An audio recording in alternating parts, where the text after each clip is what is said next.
Seigneur soit avec vous. Et avec votre esprit. Proclamation de l'évangile de Jésus-Christ selon saint Jean.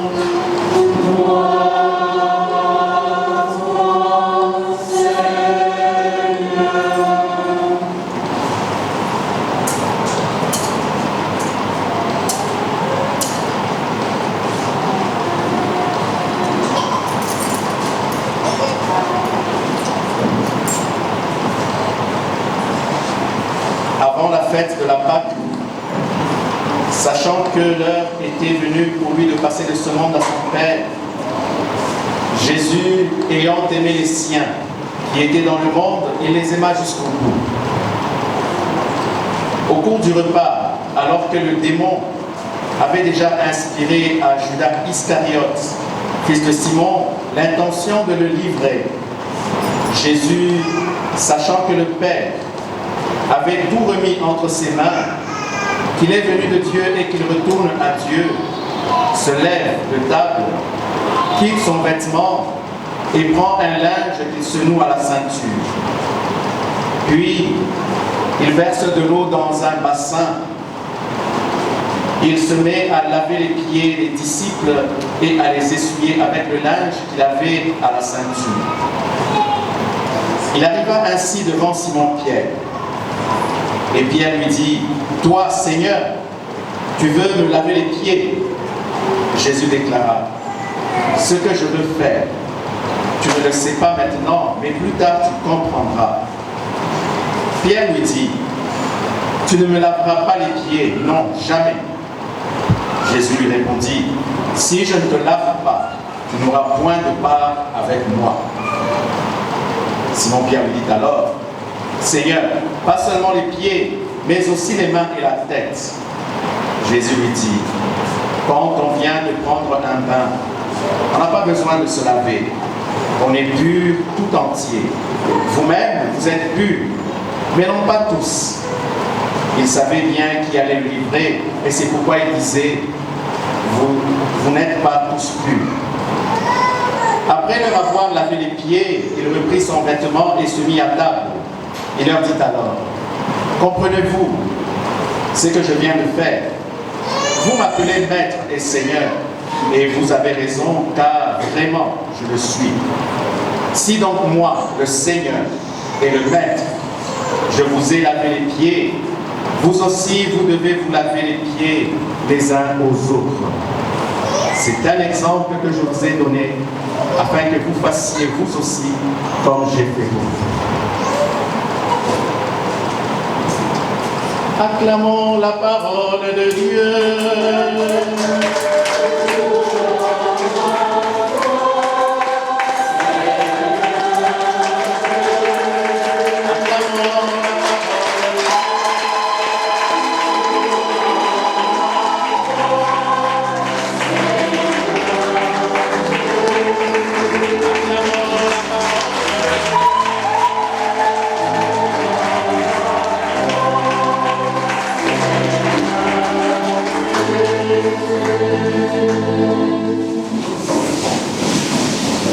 Réjouis-toi, Marie, comblée de grâce, le Seigneur est avec toi.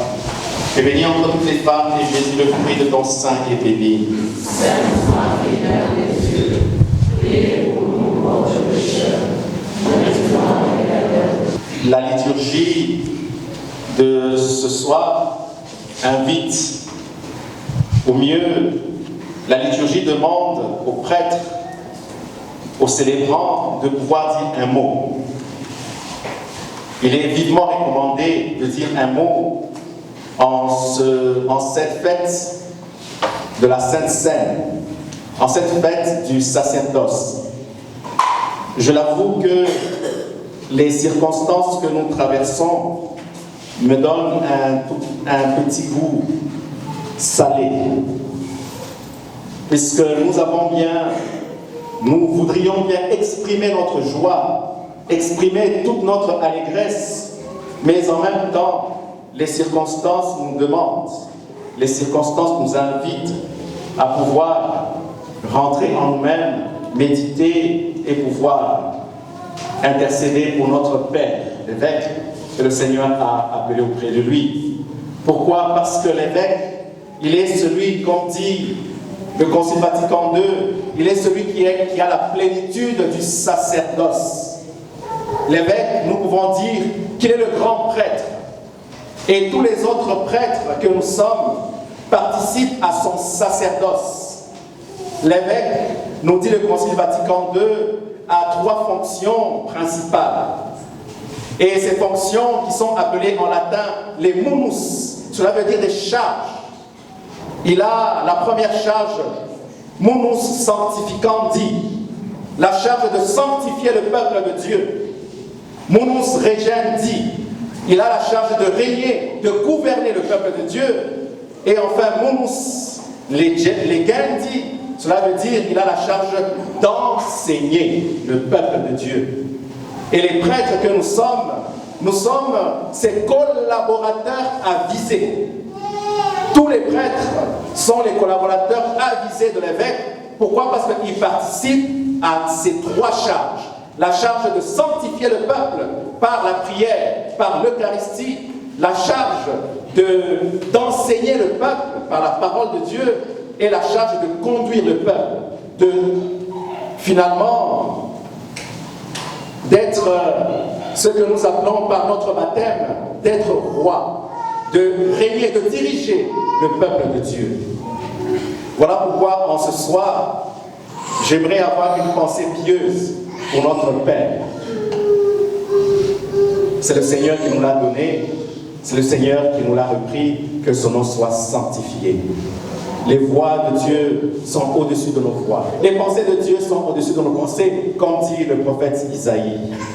Nous ne pouvons que remercier le Seigneur pour tout ce qu'il a accompli, pour tous les prêtres qu'il a donnés à l'Église par l'imposition des mains, pour ses paroles sages, pour ses exhortations. Bref, dans sa charge de conduire le peuple de Dieu, il a fait ce qu'il a pu dans les limites de ses capacités. Que le Seigneur le bénisse et qu'il l'accueille dans sa patrie céleste. Amen. Amen. Aujourd'hui, nous célébrons en même temps, oui, la fête du sacerdoce. En instituant l'Eucharistie, comme nous l'avons entendu dans la deuxième lecture, puisque Paul ne veut pas que les Corinthiens pensent qu'il invente. Il dit, je vous transmets ce que j'ai moi-même reçu.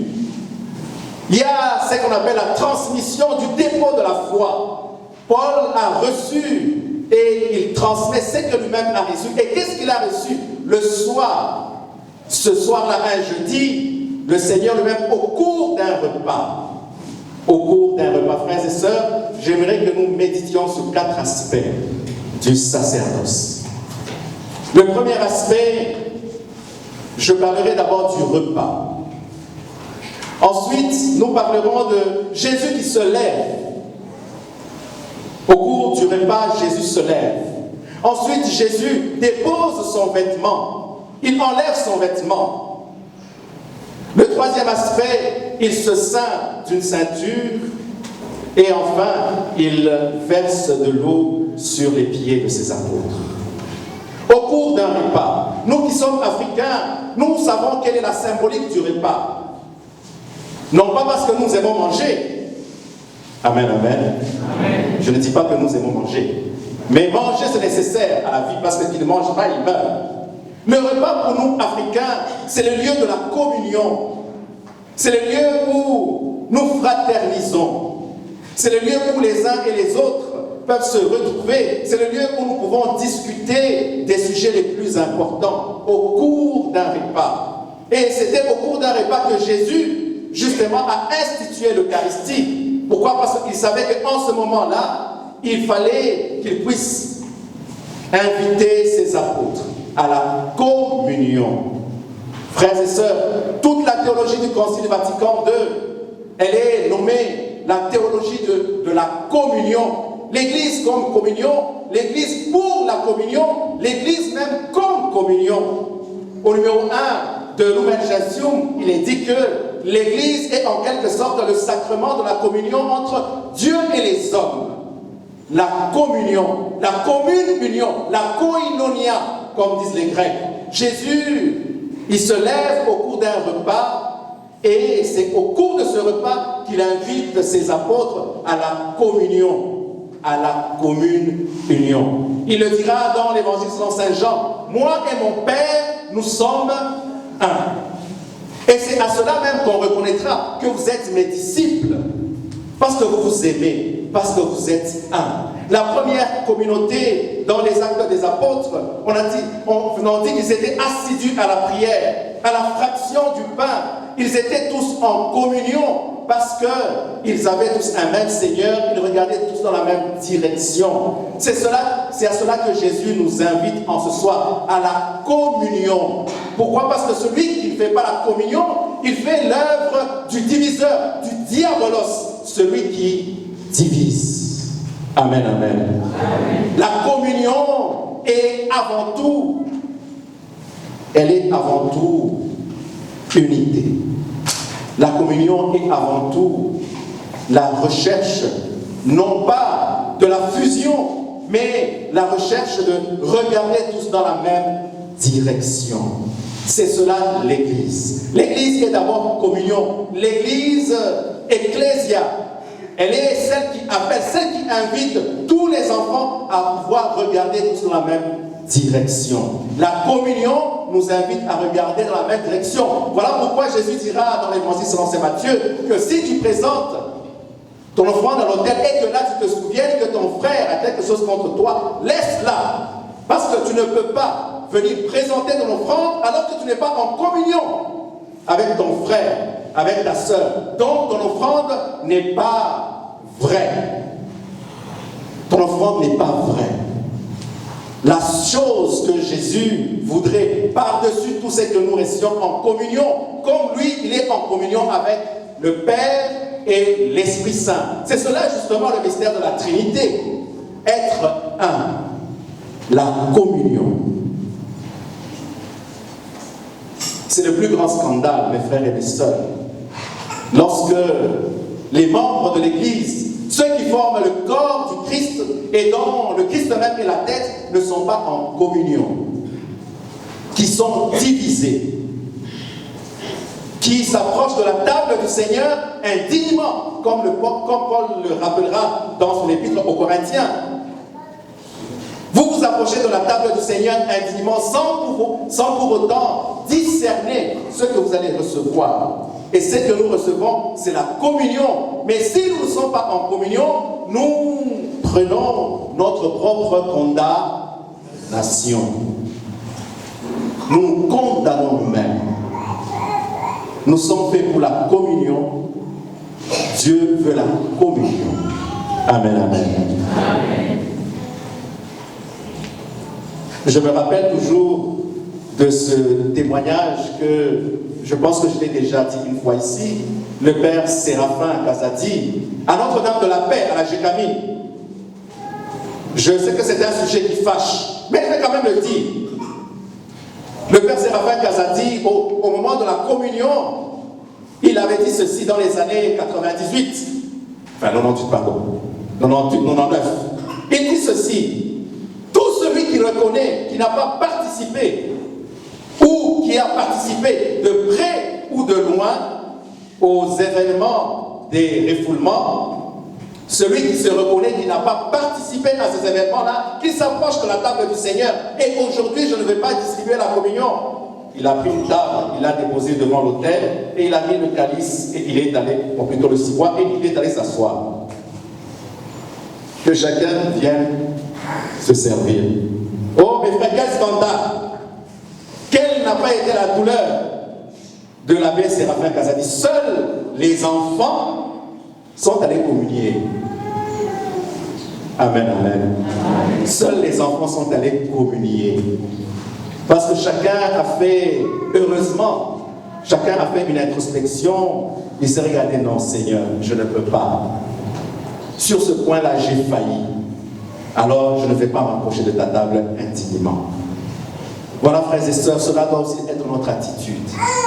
D'abord, rentrer en nous-mêmes pour découvrir, si nous avons des raisons de ne pas approcher à la table du Seigneur, puisque si nous restons sur notre place et que nous désirons que le Seigneur nous comble, nous serons comblés comme ceux qui sont venus prendre le corps du Christ, la communion du désir, parce que là, nous nous sommes mis en vérité devant Dieu. Amen, amen. La communion. Le deuxième aspect, il est dit qu'au cours de ce repas, Jésus se lève. Jésus se lève. Jean, lorsqu'il écrit son évangile, il a utilisé un terme qui caractérise la résurrection, c'est l'anastasis. Jésus se lève comme pour dire, Jésus est ressuscité. En ce moment même là, lorsque Jésus se lève, il se présente comme le vivant, le ressuscité. Et il nous invite aussi à devenir des ressuscités, à se tenir debout, à ne pas rester assis dans nos morts, à ne pas rester assis dans nos aisances, à ne pas rester assis dans nos canapés, comme dit le pape François, mais à nous lever, à être des vivants. Saint Cyprien le dit, l'homme debout, c'est la gloire de Dieu, c'est l'homme debout, c'est l'homme vivant. Et la gloire de l'homme, c'est la vision de Dieu. Se lever pour voir Dieu. Jésus se lève parce qu'il ne veut pas rester assis, mais il veut se tenir debout afin d'inviter aussi les autres, ses apôtres, ses disciples, à demeurer debout. Voilà pourquoi au jardin des Oliviers, lorsqu'il va entrer dans son agonie, il va demander à ses disciples, la chair est faible, mais l'esprit est ardent. Veillez et priez afin de ne pas entrer en tentation. L'homme qui ne succombe pas à la tentation, c'est l'homme qui veille, c'est l'homme qui est debout, c'est l'homme qui ne dorme pas. Oh, réveille-toi, ô toi qui dors, relève-toi d'entre les morts, le Christ t'illuminera. Amen, amen. Relève-toi d'entre les morts, parce que le Christ t'illuminera. Celui qui décide de rester dans sa mort, de rester assis, il est celui, comme dit le psaume 1, heureux l'homme qui ne marche pas, qui ne s'arrête pas dans le conseil des méchants, qui ne s'assied pas avec ceux qui ricanent, avec les moqueurs. Heureux l'homme qui ne s'assied pas, donc qui ne reste pas avec les moqueurs, mais c'est celui qui marche. C'est celui qui est debout, qui marche et qui va vers sa destinée, qui va vers le bonheur. Se lever. Frères et sœurs, levons-nous. Demandons au Seigneur de nous donner cette grâce de nous lever. Que nous soyons veillants et priants pour que nous ne tombions pas dans la tentation, pour que nous ne sommeillions pas, mais que nous restions des veilleurs et des éveilleurs par notre station debout. Amen, amen. Amen. Et voilà que Jésus, le pape Benoît XVI, dans son livre Jésus de Nazareth, il fait une très belle analyse. Dit, Jésus enlève son habit. Amen. Je ne sais pas si vous avez déjà médité sur cette péricope. Jésus enlève, il dépose son habit. Il dépose son vêtement. Mais lorsqu'il a déposé son vêtement, qu'est-ce qu'il avait en dessous?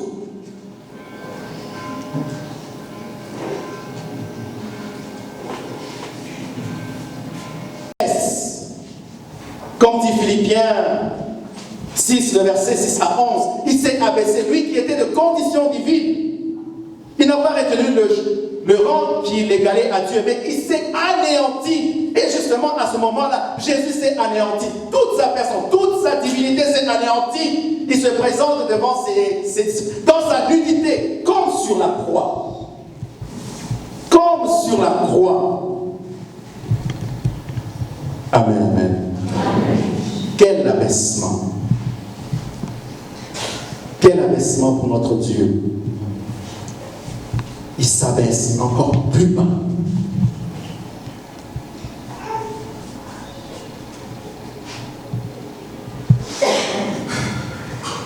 Lorsque nous méditons sur ces épisodes, nous nous rendons compte de ce qu'est l'image de notre Dieu, l'image de notre Seigneur Jésus. Et c'est cela qu'il va accomplir. Voilà pourquoi il est dit qu'il les aima jusqu'au bout. Et ce bout-là, ça sera sur la croix.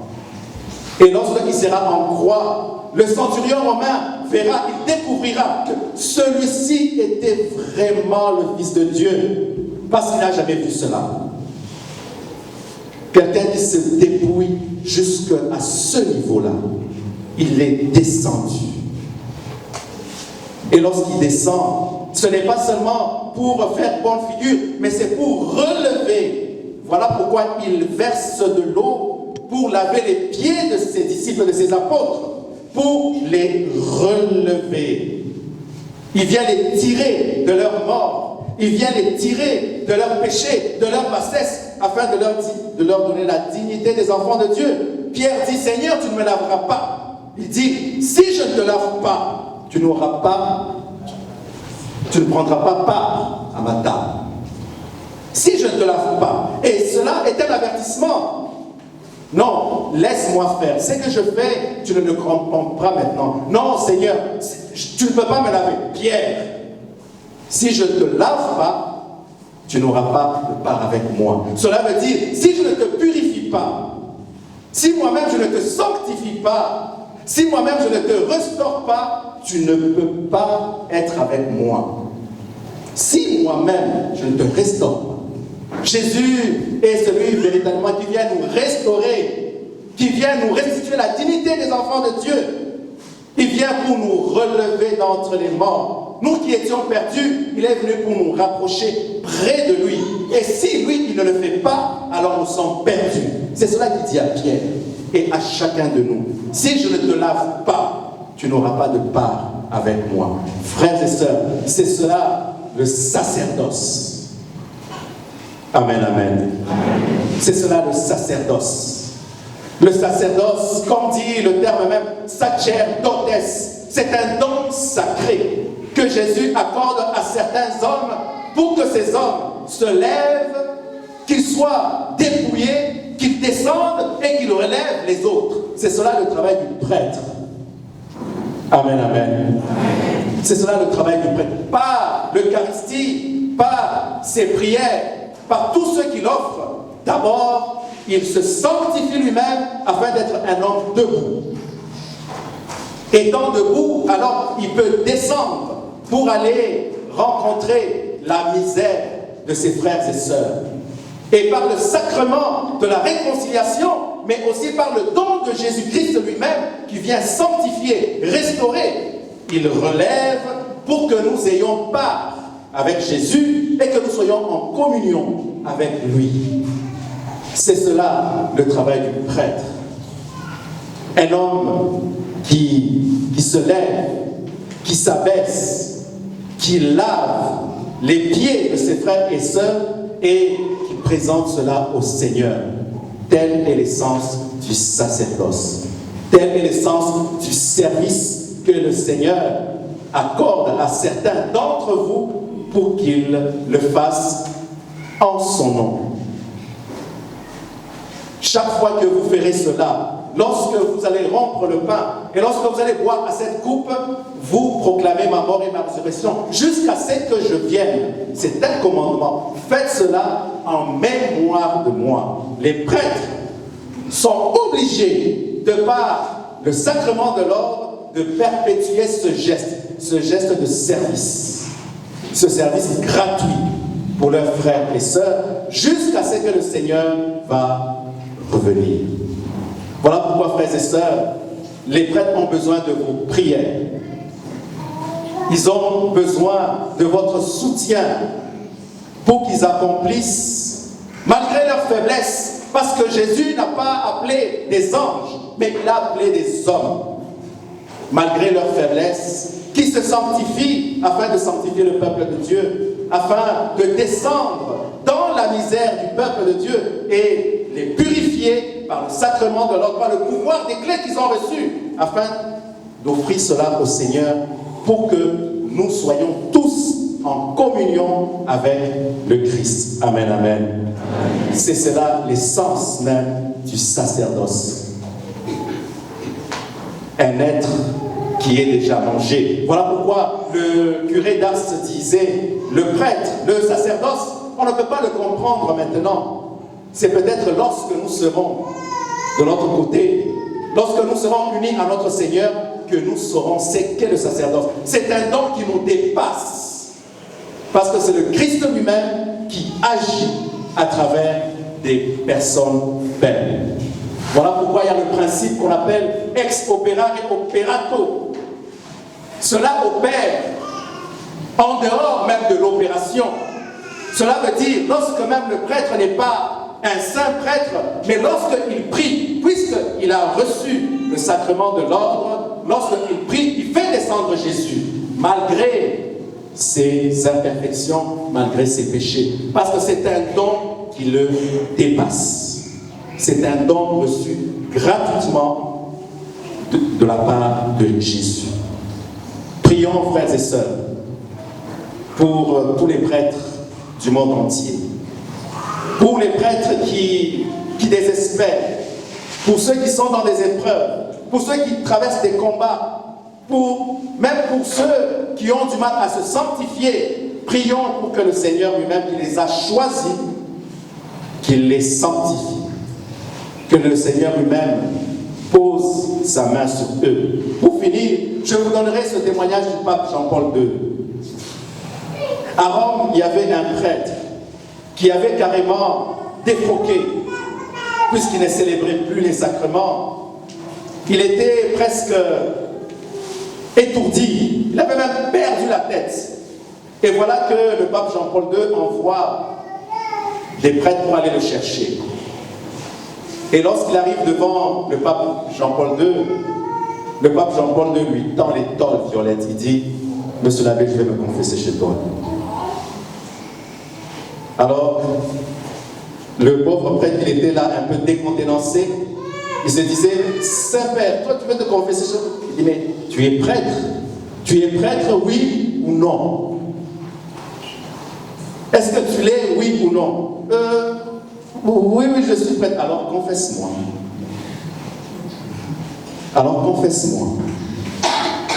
C'était une façon de l'inviter à revenir. Le don que tu as reçu, il ne dépend plus de toi, il te dépasse. Alors, mets-toi au service du don que Jésus t'a donné. Donc prions, frères et sœurs, priez pour nous, pour que nous nous mettions véritablement au service du don que Jésus nous a fait gratuitement. Gratuitement, pour que nous soyons vraiment des prêtres selon son cœur. Que le Seigneur bénisse tous les prêtres du monde entier. Amen. Amen.